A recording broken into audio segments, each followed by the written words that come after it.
யோவான் 15ஆம் அதிகாரம் எடுத்துக்கொள்ளுங்க. யோவான் 15ஆம் அதிகாரம் 15வது வசனம் எடுக்கிறீங்களா? இனி நான் உங்களை ஊழியக்காரர் என்று சொல்லுகிறது இல்லை. ஊழியக்காரன் தன் எஜமான் செய்கிறதை அறிய மாட்டான். நான் உங்களை சிநேகிதர் என்றேன். ஏனெனில் என் பிதாவினிடத்தில் நான் கேள்விப்பட்ட எல்லாவற்றையும் உங்களுக்கு அறிவித்தேன் அப்படின்னு இயேசு சொல்றார். இங்க 2 காரியம் சொல்றார். ஒன்று ஊழியக்காரர்கள், 2வது சிநேகிதர்கள் என்று சொல்லுகிறார். நாம் கடந்த நாட்களில் இயேசுவுக்கு நமக்கும் உள்ள உறவு ஐக்கியத்தை குறித்து தியானித்து கொண்டு வருகிறோம். நிறைய பேர் புதுசாக இயேசுவை ஏற்றுக்கொண்டு இப்போ தான் பைபிள் வாசிக்க ஆரம்பிச்சிருக்கிறீங்க, ஜெபிக்கிறீங்க, ஊழியங்களை பற்றி தெரிந்து கொள்ள ஆரம்பிச்சிருக்கிறீங்க. அதனால் நான் இந்த காரியத்தை உங்களுக்கு சொல்லுவது உங்களுக்கு பிரயோஜனமாக இருக்கும்படி ஆவியானவர் உங்களோட பேச சொன்னார். ஒன்று, தேவனுடைய பிள்ளை நீங்கள் இயேசுவை உள்ளத்தில் ஏற்றுக்கொள்ளும் போது, பாவத்தை விட்டு மனம் திரும்பி ஏற்றுக்கொள்ளும் போது தேவனுடைய பிள்ளை என்கிற அனுபவத்தை பெற்றீங்க. தைரியமாக நீங்கள் சொல்லலாம், நான் தேவனுடைய பிள்ளை, சைல்ட் ஆஃப் காட், இயேசு கிறிஸ்துவனுடைய பிள்ளைன்னு தைரியமாக சொல்ல முடியும் அந்த அனுபவம் பெற்றவர்கள். 2வது, தேவனுடைய புத்திரர்கள், சன்ஸ் அண்ட் டாட்டர்ஸ் ஆஃப் காட்னா பரிசுத்தாவின் நிறைவை பெற்று ஆவியானவரால் வழி நடத்தப்படுகிறவர்கள்.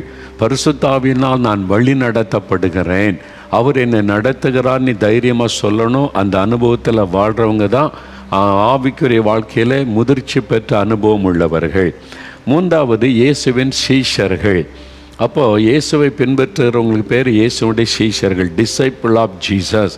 நாம் விசுவாசிகளாகவே இருக்கக்கூடாது, அடுத்த லெவலுக்கு போன சீஷர்களாக மாறணும். இன்னும் 30 வருஷம் 40 வருஷமாக விசுவாசின்னு சொல்லக்கூடாது. இயேசுவின் சீஷன், நான் சீஷி. அப்போஸ்தலர் நடபடிகளில் திரும்ப திரும்ப பார்க்கிறோம் சீஷர்கள், சீஷி அப்படி தான் சொல்லப்படுது. அப்போ நீங்கள் சொன்னால் இயேசுனுடைய சீஷன் அப்படின்னா இயேசுவை பின்பற்றுகிறவர்கள், அடிச்சுவட்டில் நடக்கிறவர்கள், அவர் வாழ்ந்தபடி வாழுகிறவர்கள். அதனால தான் இயேசுவை அதிகமாக தியானிக்கணும், அவருடைய சுபாவ குணங்கள் உடையவர்களாக நம்ம வாழுவதற்கு ஜெபிக்கணும். அதை குறித்தெல்லாம் நம்ம தியானித்து விட்டோம். இன்றைக்கு 4வது ஒரு அனுபவம், இயேசுவின் ஊழியர்கள். நான் அடுத்தது இயேசுவின் சிநேகிதர்கள், அதை பற்றி தான் பேசணுன்னு இருந்தேன். அப்புறம் ஆவியானவர் இந்த வசனத்தை சுட்டி காண்பித்து இந்த இயேசுடைய ஊழியக்காரர் என்ற ஒரு அனுபவம் இருக்கிறது. அதன் பிறகு தான் சிநேகிதர்களாக மாறணும். அதனால் சீஷர்களாக இருக்கிறது எல்லாருமே சீஷர்கள் தான், விசுவாசத்துக்குள்ளே வந்தவங்க. ஆனால் ஊழியர்கள் என்பது அழைக்கப்பட்டவங்க, தெரிந்து கொள்ளப்பட்டவங்க, தேவனால் அதற்கென்று பயன்படுத்தப்படுகிறவர்கள் ஊழியக்காரர்கள்.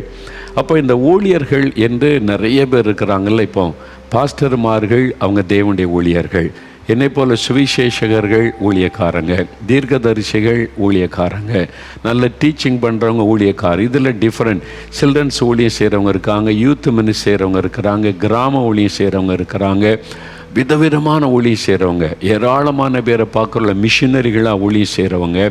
இது மாதிரி வித்தியாசம் நிறைய ஊழியர்களை பார்க்குறோம்ல. இவங்களை குறித்து உங்களுக்கு தெரிஞ்சிருக்கணும், அதை பற்றி நம்ம அறிந்து கொள்ள வேண்டியது அவசியம்.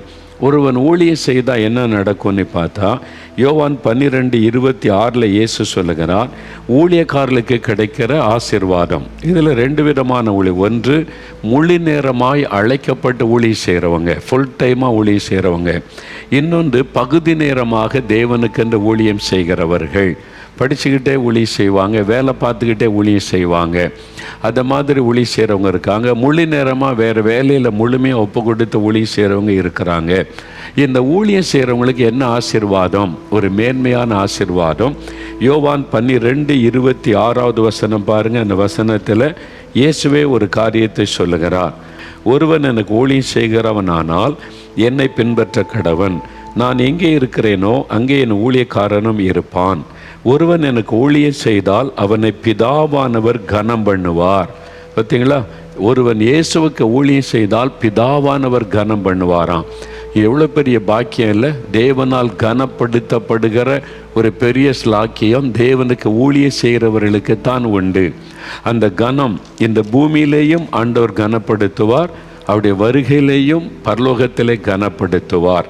வில்லியம் பூத் என்ற ஒரு தேவ மனிதர், இங்கிலாந்தை சார்ந்த ஒரு ஊழிய மனிதர், சால்வேஷன் ஆர்மி என்ற அமைப்பை ஏற்படுத்தி ரட்சணிய சேனை, ரட்சிப்பின் செய்தியை உலகத்தின் பல நாடுகளுக்கு கொண்டு சென்றவர். இந்தியாவுக்கு அவங்க மூலமாக மிஷினரிகள் வந்தாங்க, வட இந்தியாவுக்கு வந்தாங்க, பல தேசங்களுக்கு போய் ஊழியம் செய்தவர், இரவு பகலாய் ஆண்டவருக்காக உழைத்த ஒரு தேவ மனிதர். ஒரு நாள் யோசித்து பார்த்தாராம், ராத்திரி பகலாக நான் ஆண்டவருக்காக உழைக்கிறேன், வேறு எதை பற்றி சிந்தையும் இல்லை, இப்படியெல்லாம் நான் ஊழியம் செய்து இவ்வளோ பேர் ரட்சிக்கப்படுறாங்க, உண்மைதான், அதனால் எனக்கு என்ன பலன் அப்படின்னு ஒரு நாள் உட்காந்து யோசித்து பார்த்தாராம். பாடுகள், உபத்திரவம், நெருக்கம் இதுதான் நான் அனுபவிக்கிறேன், அதுக்கு மத்தியில் ஊழியம் செய்கிறேன், என்ன பலன் அப்படின்னு யோசித்து பார்த்து கொண்டு இருந்த போது ஆண்டவர் ஒரு தரிசனத்தை காண்பித்தாராம். என்ன தரிசனம்னா, பரலோகம், ஒரு பரலோகம், அங்கே இவர் பரலோகத்துக்குள்ளே பிரவேசிக்கிறார். இவர் மூலமாக ரட்சிக்கப்பட்ட, இவருடைய அமைப்பு மூலமாக ரட்சிக்கப்பட்டவங்க பல்லாயிரம் பேர் அவருக்கு பின்னால் வர்றாங்க. இவர் மூலமாக ரட்சிப்புகளை வழிநடத்தப்பட்ட ஆத்துமாக்கள். பரலோகத்தின் வாசல் திறக்கப்படுகிறது. தூரத்தில் சிங்காசனத்தில் இயேசு உயரமான இடத்தில் அமர்ந்திருக்கிறார். கோடான கோடி தூதர்கள், கோடான கோடி மக்கள், பழைய ஏற்பாட்டு பரிசுத்தவான்கள், புதிய ஏற்பாட்டு பரிசுத்தவான்கள், கோடிக்கணக்கான மக்கள் இருக்கிறாங்க, திரள் கூட்டம்.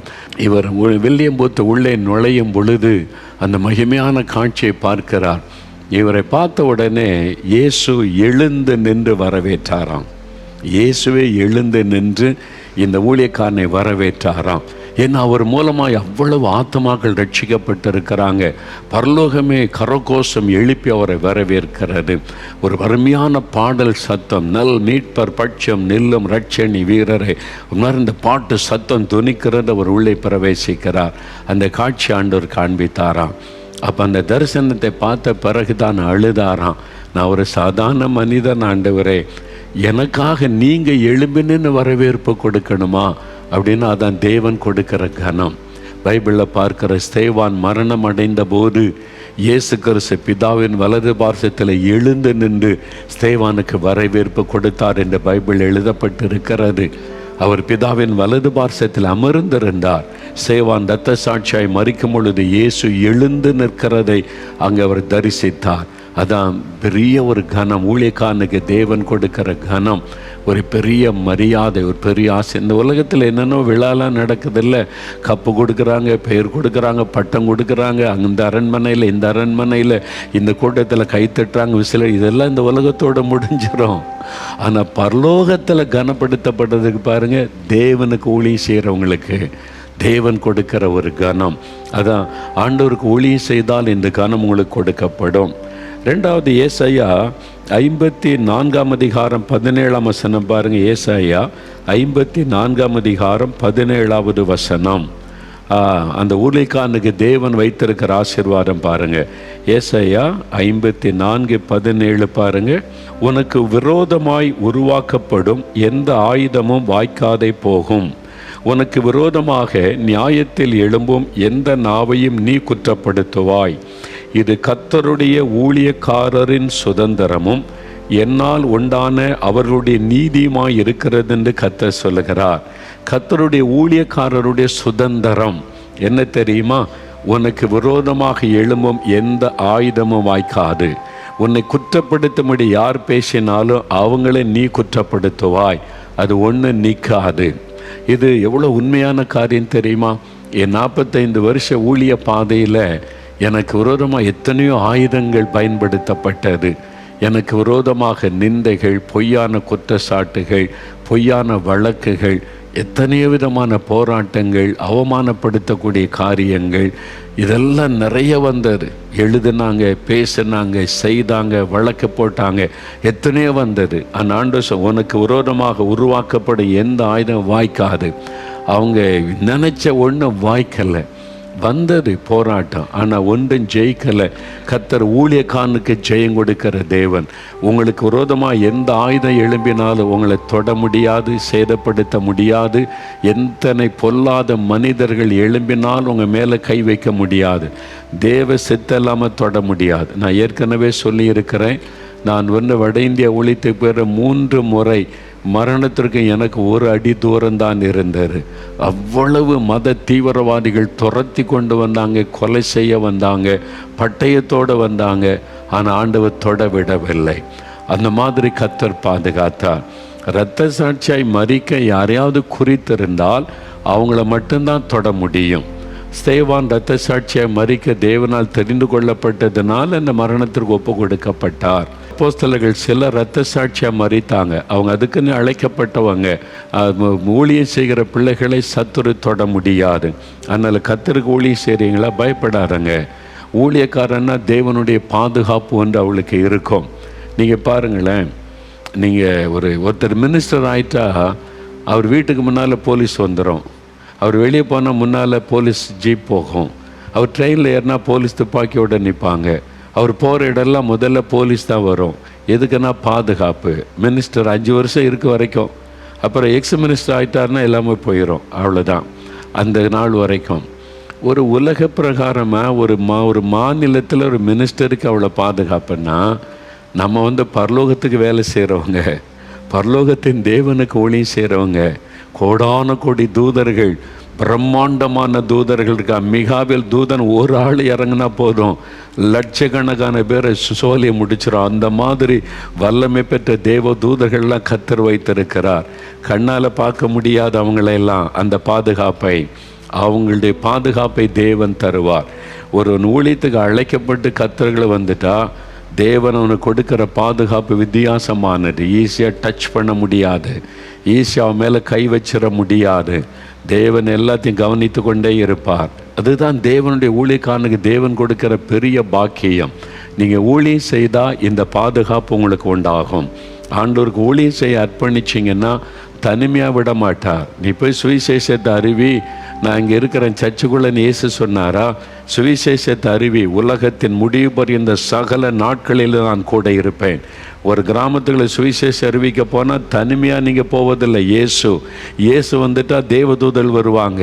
அப்போ ஒரு பெரிய சேனை உங்களுக்கு பாதுகாப்பாய் வருகிறது என்பதை முதல்ல மறந்துறாருங்க.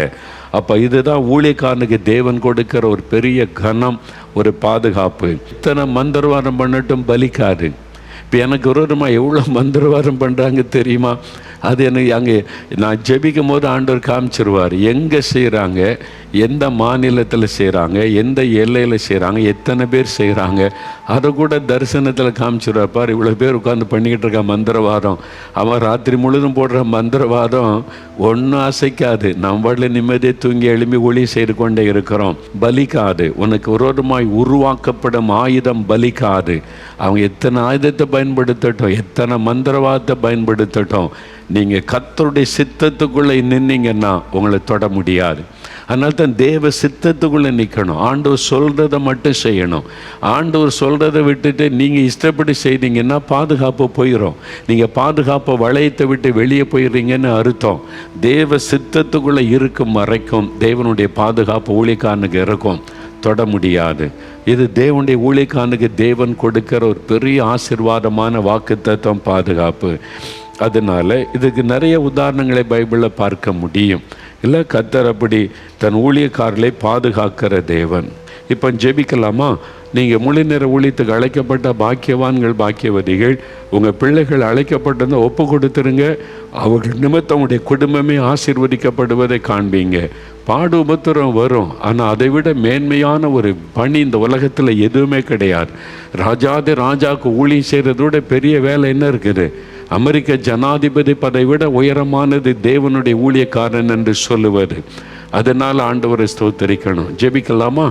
ஆண்டவரே, நீர் எழுப்பி தந்திருக்கிற எல்லா ஊழியர்களுக்காக ஸ்தோத்திரம், பாஸ்டர்மார்களுக்காக ஸ்தோத்திரம், தீர்க்கதரிசிகளுக்காக ஸ்தோத்திரம், அப்போஸ்தலர்களுக்காக ஸ்தோத்திரம், சுவிசேஷர்களுக்காக ஸ்தோத்திரம். ஆண்டவரை நல்ல வேத பாடத்தை நடத்துகிற டீச்சர்ஸுக்காக ஸ்தோத்திரம். ஆண்டவரை இன்னும் சிறுவர் ஊழியம், வாலிபர் ஊழியம், கிராம ஊழியம், பலவிதமான ஊழியம் செய்கிற எல்லா ஊழியர்களுக்காக உம்மை துதிக்கிறோம். எவ்வளோ பெரிய பாக்கியத்தை தந்தீர். இந்த நாளிலும் இதை கேட்கிற மக்கள் உம்முடைய ஊழியத்திற்கு நீ தெரிந்து கொண்டால் அவர்களோடு பேசும், அவர்களை அழைத்து பயன்படுத்தும், அவர்களை உம்முடைய கரத்தில் ஒப்பு கொடுக்கிறேன். இயேசு கிறிஸ்துவின் நாமத்தில் ஜெபிக்கிறோம் பிதாவே. ஆமேன், ஆமேன். For further details and prayer support, contact Jesus Redeems Ministries, Nalumavudi, Thoothukudi District, 628-211. Our phone number 04639 353535. info@jesusredeems.org. Our website www.jesusredeems.com. God bless you.